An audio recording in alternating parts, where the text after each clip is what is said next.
ओम शांति।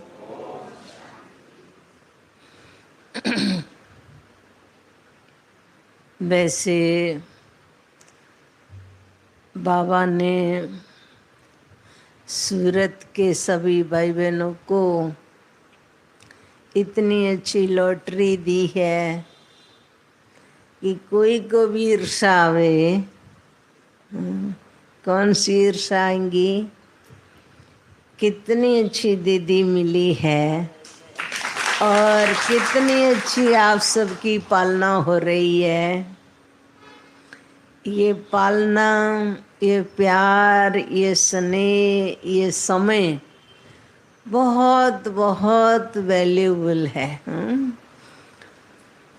हम लोग जब छोटे थे तो कई बार बाबा का ऐसा मना, छोटे होने के कारण वैसे भी सोचते नहीं है ना बच्चे, तो हमको ऐसा भेद नहीं था कि अपने लौकिक पापा और बाबा में फर्क है। जैसे लौकिक माँ बाप के पास सहज रीति से चले जाते हैं, ऐसे ही बाबा के पास भी चले जाते थे। वैसे हम काफ़ी सालों तक पिताजी से बात नहीं करते थे, लेकिन फिर धीरे धीरे चंद्रमणि दादी ने शुरू कराया था, तब बात करने लगे थे। लेकिन बाबा जो थे, एक बार हम मधुबन में गई हुई थी और बाबा चांदनी चौक में सारे आ रहे थे, ऐसे चक्कर लगा रहे थे। दादियाँ भी साथ में थी। तो कुर्सी रखी, लकड़े की कुर्सी होती थी पहले ज़माने में, तो लकड़े की कुर्सी रखी। बाबा को बोला बाबा बैठो ना, बाबा बैठो ना। बाबा सब बच्चों को इतना प्यार से मिलते थे, इतनी अच्छी तरह हाथ घुमाते थे। तो हमारे को ऐसी इच्छा हुई, हम 3 बहनें थी, छोटी छोटी थी, तो और ये पालड़ी वाला जैस है ना वो, तो हम लोग 3-4 जड़े खड़े थे। तो मेरे को हुआ कि बाबा को मिलना है, बाबा को मिलना है। तो बाबा को बोला बाबा इस कुर्सी पर बैठो, बाबा कुर्सी पर बैठो। तो बाबा के बच्चे क्यों? बाबा को बोला बाबा आपको मिलना है। तो अरे बच्ची आओ आओ मिलो ना। नहीं बाबा आप कुर्सी पर बैठो। तो कुर्सी पर बैठेंगे ना तभी मिलेंगे। बाबा तो फिर क्या बच्चों की इच्छाओं को तो पूरी करते हैं ना। तो बाबा कुर्सी पर बैठे। बाबा ने बोला बच्ची बाबा को ही मिलना था तो बाबा को बिठा क्यों रही हो? बाबा को बोला बाबा आप खड़े रहते हो ना तो हम पाँव को मिलते हैं। और आप बैठेंगे तो हम आपको मिलेंगे। तो बाबा इतना हंसने लगे, देखो देखो ये बच्ची क्या कहती है कि बाबा खड़े रहते हैं। बाबा तो लंबे थे ना और हम छोटे, तो यहाँ तक ही आते थे, तो बाबा के पाँव ही हाथ में आते थे ना। तो बाबा को बोला बाबा कुर्सी पर बैठो। तो इतनी बड़ी हस्ती और हम लोग कैसे, और फिर भी बाबा हम बच्चों का मन रखने के लिए हमारी बातों को मान लेते थे, बैठ जाते थे। बाबा को एक बार हम लोग जनवरी मास में ही गए थे और उस समय पतंग उड़ाते थे। तो ये पालड़ी वाला जो जयेश भाई था वो बहुत सारे पतंग बाबा के पास लेके आया था। तो हम सब बच्चों ने एक एक पतंग लिया और जैसे क्लास छुट्टा वैसे हम लोग सब उड़ा रहे थे। मेरे को पतंग उड़ाना अभी तक नहीं आता है। तो उड़ा करके उन्होंने हमारे हाथ में दिया, ऐसे ऐसे करते रहना तो तेरा पतंग उड़ता रहेगा, ठीक है। और बाबा जैसे ही हॉल से बाहर आए बाबा को बोला बाबा पहले मेरा पतंग उड़ाओ, बाबा पहले मेरा पतंग उड़ावे। वो कहे बाबा पहले मेरा उड़ाओ, बाबा मेरा उड़ाओ। बाबा सबको देखता रहा ऐसे खड़े खड़े। कितने अच्छे बच्चे, कितने खुश है एक पतंग को देखकर। और पतंग उड़ाने के लिए बच्चे कितने उतावले हुए हैं कि पहला मेरे पतंग पकड़ो बाबा, पहले मेरा पकड़ो, मैं ना रह जाऊं। तो बाबा ने बोला बाबा सबका पतंग उड़ाएंगे, ठीक है। तो हम सब खुश हुए, हाँ जी बाबा, जी बाबा।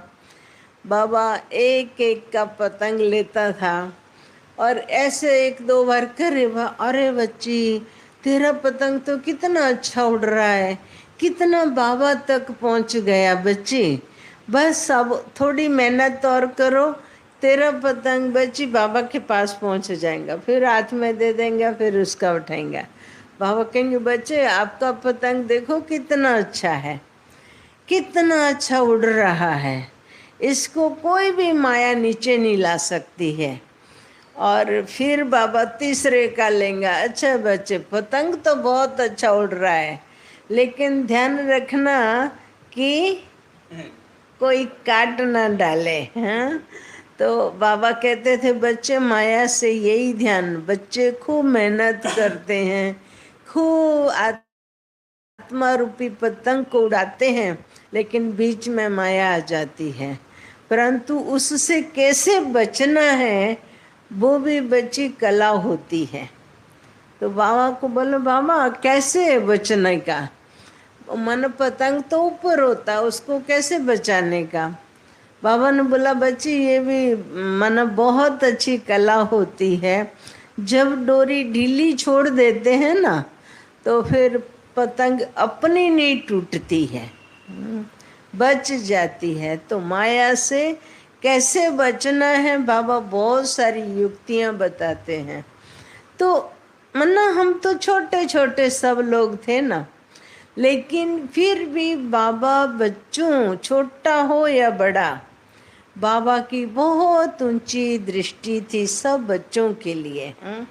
बहुत ऊंची भावनाएं, बच्चों को कितना बाबा मना ध्यान रखते थे, कितना प्यार देते थे।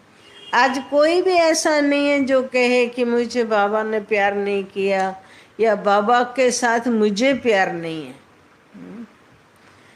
आज कितने सारे यज्ञ में जब मानो शुरुआत में गरीबी आई तो कई बच्चों ने ऐसा सोच करके ऐसा विचार कर लिया कि भाई अभी यज्ञ में अनाज नहीं है, खाने पीने का नहीं है, तो हम थोड़ा समय लौकिक परिवार में चले जाएंगे, फिर जब ठीक हो जाएगा तो हम आ जाएंगे। पर ये तो बहुत बड़ी माया है ना, घर तो घर बाबा कहते हैं घर में भले रहो पर घर तुम्हारे अंदर नहीं आना चाहिए। घर हमारे अंदर घर न कर ले। हमारे को घर में रहना है, घर में रखना है, लेकिन न्यारे प्यारे होकर के रहना है। तो बाबा हम बच्चों को जैसे जिस भी हालत में रखे उस हालत में रहना है। हमारे को क्यों संकल्प आना चाहिए कि माना जब यज्ञ ठीक हो जाएगा तब आएंगे। आज वही लोग देखो जब मधुबन में आते हैं, अभी तो बेचारे इतने ज़्यादा नहीं रहे, लेकिन हम तो मधुबन में बाबा के जाने के बाद भी काफ़ी साल रही।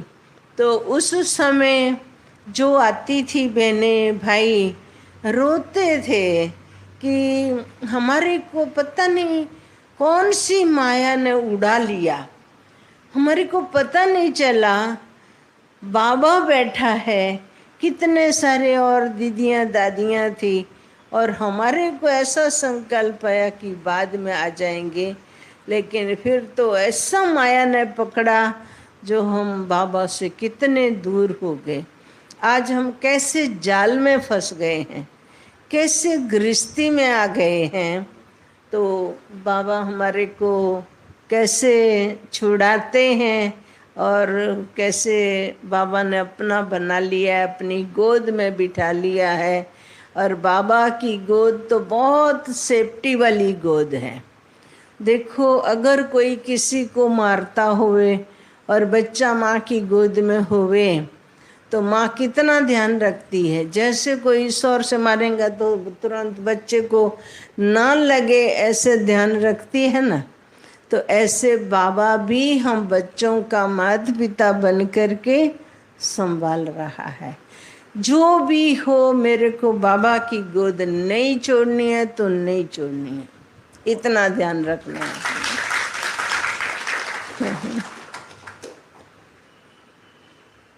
हमने कल शाम को जब गए थे तो वहाँ पर एक भाई आए थे, अहमद भाई, तो उनका प्रोग्राम था, गीत का बहुत अच्छा रखा था। तो उसने बोला दीदी आप भी गाओ। हमने देरी नहीं होगी ना? होंगी। गीत में थोड़ी देरी होती है, अभी तो टोली बहुत अच्छा गीत है। बाबा मम्मा के सामने आज एक सुना। तो अभी तो देखो, जब हम लोग मना टेप है, मोबाइल में गीत बजाते हैं, जैसा प्रसंग होता है वैसा गीत बजाते हैं। परंतु पहले जब हम शुरू में ज्ञान में सेंटर पर आए तो बहनें वो रिकॉर्ड बजाती थी और बोलती थी जो गीत अच्छा लगे ना उस पर गीत बनाओ।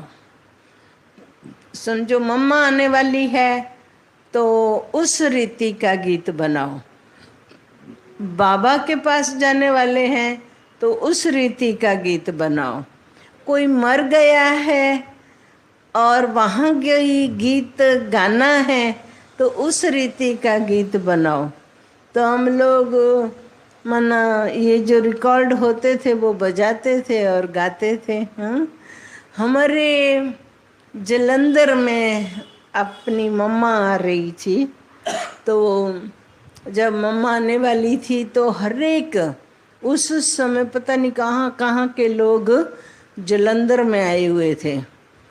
तो हम जब जलंधर गई माना हिमाचल में ही रहती थी, तो थोड़ी हमारी बस लेट पड़ी थी, तो एक पहाड़ी डांस रखा था और एक पंजाबी टोन पर कुछ गीत रखा था, बनाया था। तो हम 2-3 लड़कियां गाने वाली थी, पर जो लड़कियां आने वाली थी वो नहीं पहुंची और फिर हमने ही मम्मा के आगे गीत गाया। तो फिल्मी गीत पर ही है तो वही मैं गाती हूँ।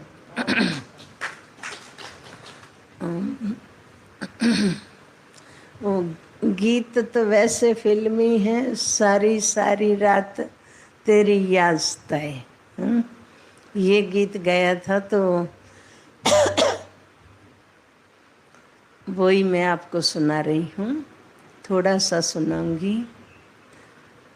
प्यारी प्यारी मम्मा जाने आज पधारी, प्यारी प्यारी मम्मा जाने आज पधारी, आज पधारी मम्मा सोना पग धारी रे, प्यारी प्यारी मम्मा जाने आज पधारी।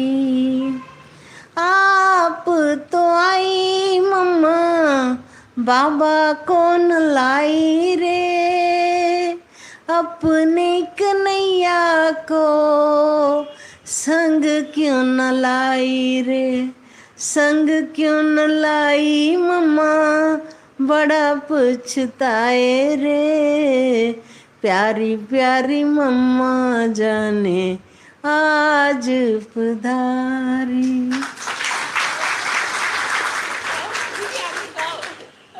बहुत सुंदर, बहुत सुंदर।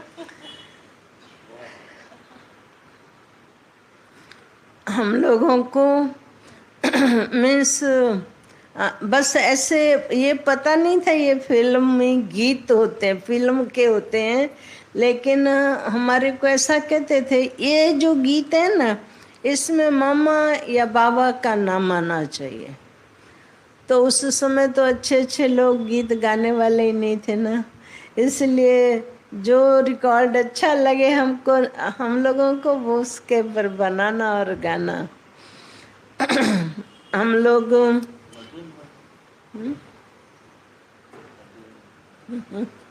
बाबा आवे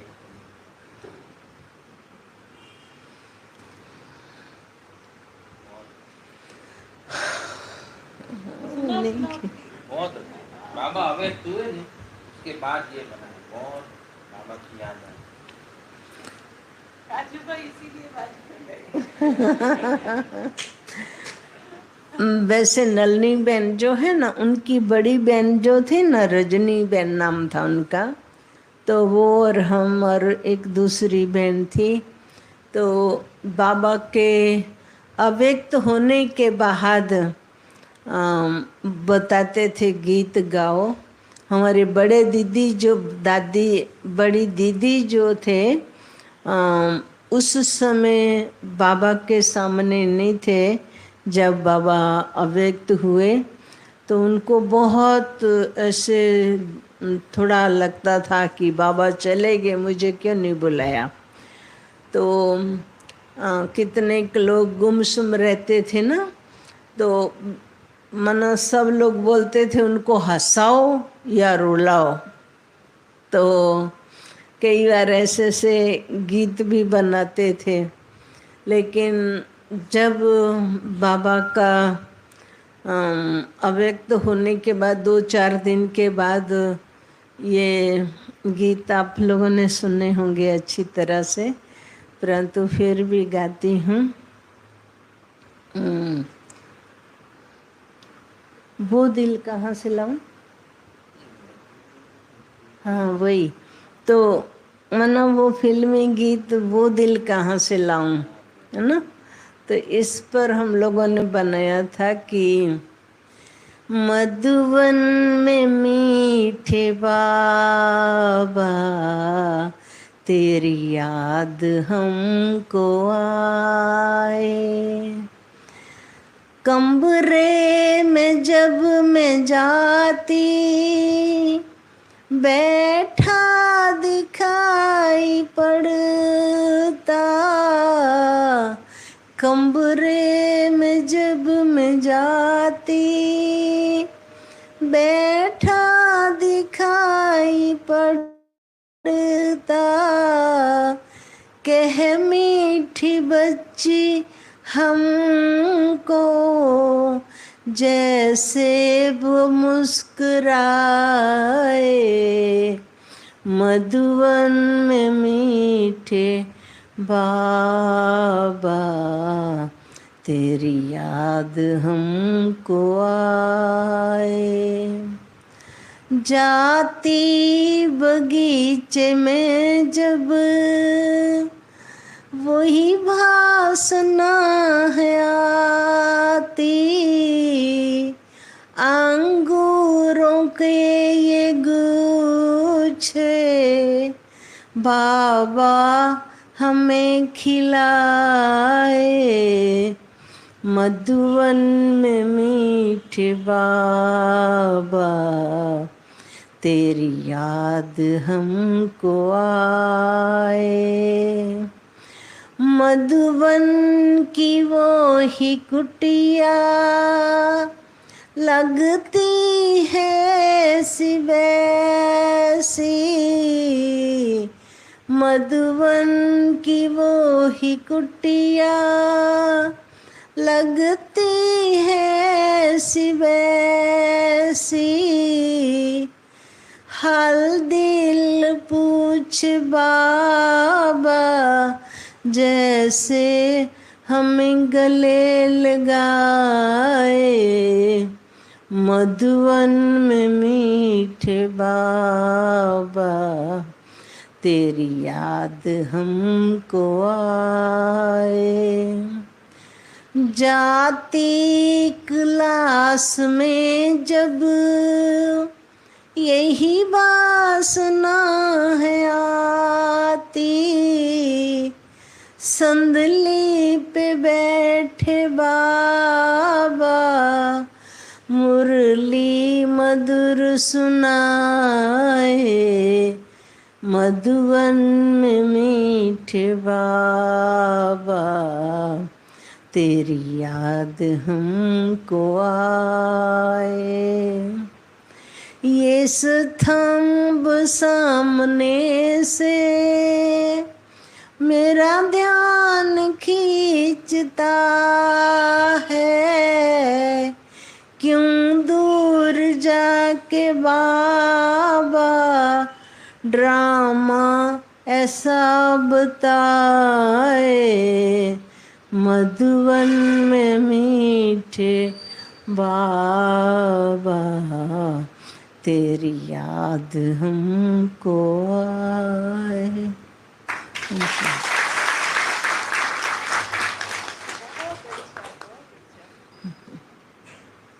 दीदी को याद इतने सालों के बाद भी एक्यूरेट याद है। हाँ।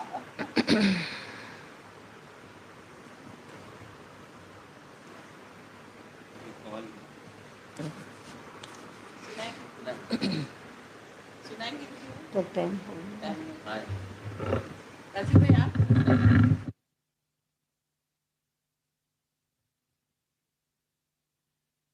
लाएंगे।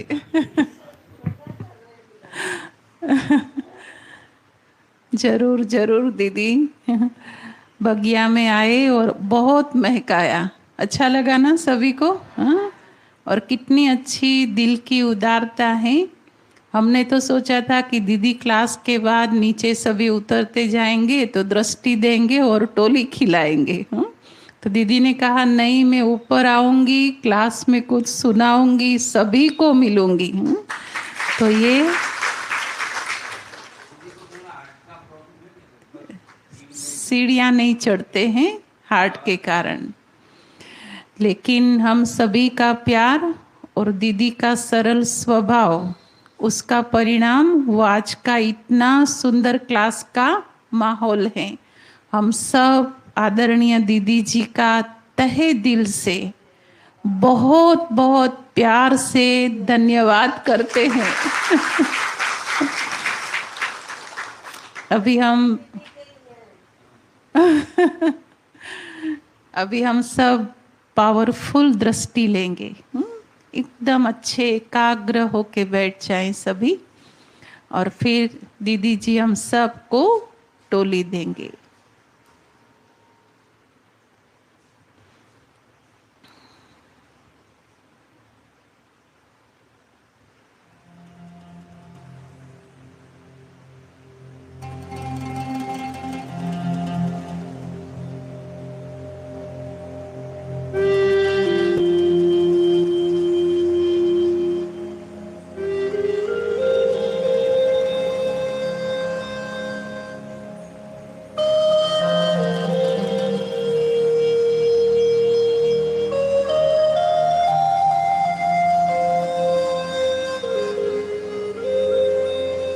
मधुबन के प्यारे बाबा फरिश्ते को वतन के, मधुबन के प्यारे बाबा फरिश्ते को वतन के, ये अंजुमन पुकारे मिल जाओ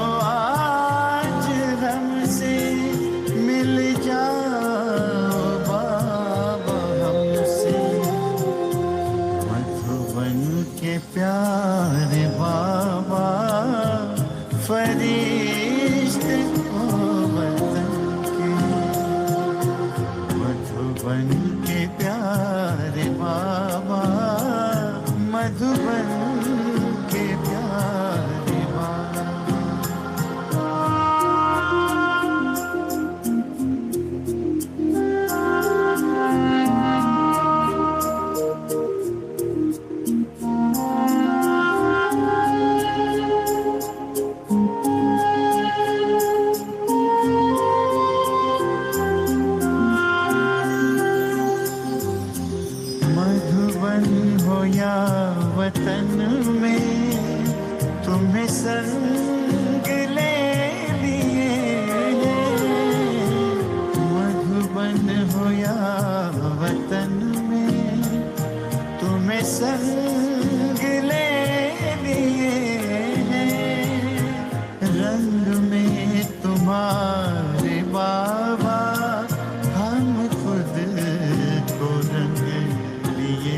अपलक तुम्हारे रस्ते, अपलक तुम्हारे रस्ते, मधुबन के प्यारे बाबा, मधुबन के प्यारे बाबा।